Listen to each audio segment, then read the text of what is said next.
Hello everyone, welcome back to my channel Nilu blog সোনা। তো আমি চলে এসেছি অনেকদিন পর একটা বড় ব্লগ নিয়ে। তো আজ হচ্ছে উল্টো রথযাত্রা, তো আমরা যাচ্ছি এখন রথের ওখানে রথ টানতে।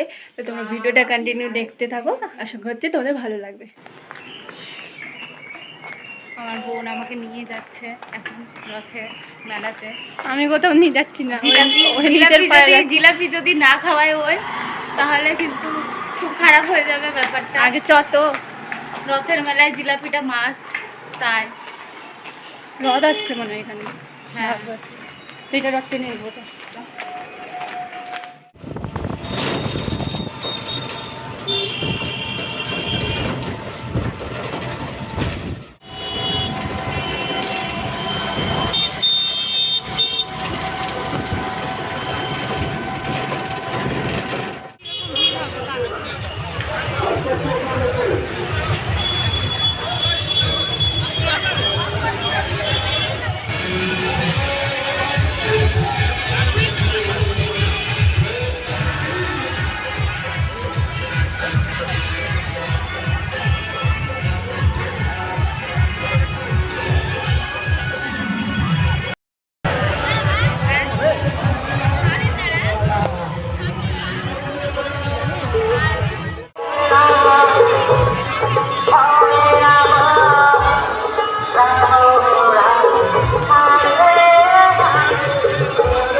দেখতে দেখতে সন্ধ্যাও হয়ে যায় আর সন্ধ্যা আরতিও শুরু হয়ে যায়, তো যেটা তোমাদের সাথে শেয়ার করলাম আগেই।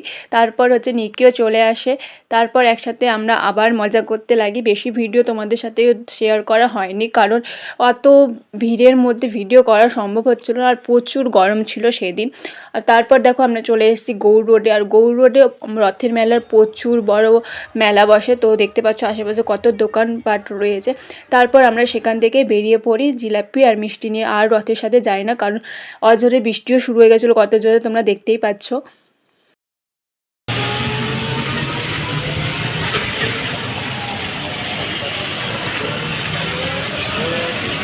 তারপর সেখান থেকে এসে চলে গেছিলো আমাদের এখানকার রথের মেলাতে। তো ওইখানে প্রথমে জগন্নাথের দর্শন করে নিই, তারপর চলে যাই মেলা ঘুরতে। তো এখানে আমি, মা এবং পুচকু মিলেই গিয়েছিলাম। আর এতটা গরম পড়েছিল, তোমরা আমার মুখ দেখে বুঝতেই পারছো, পুরো ঘেমে স্নান হয়ে গেছি। তারপর আমরা একটা দোকানে গিয়েছিলাম খাবার দাবার করতে, কারণ প্রচণ্ড খিদা পেয়েছিল। তো প্রথমে আমরা ঘুগনি চপ নিয়ে নিই, তারপর নিয়েছিলাম চাউমিন।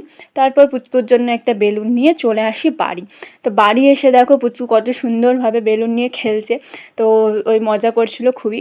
তো যাই হোক, তো তোমাদের ভিডিওটা কেমন লাগলো অবশ্যই জানিও, এবং ভালো লেগে থাকলে একটা লাইক, কমেন্ট এবং শেয়ার করে দিও, এবং যারা যারা আমার চ্যানেলটাতে নতুন আছো অবশ্যই সাবস্ক্রাইব করে দিও।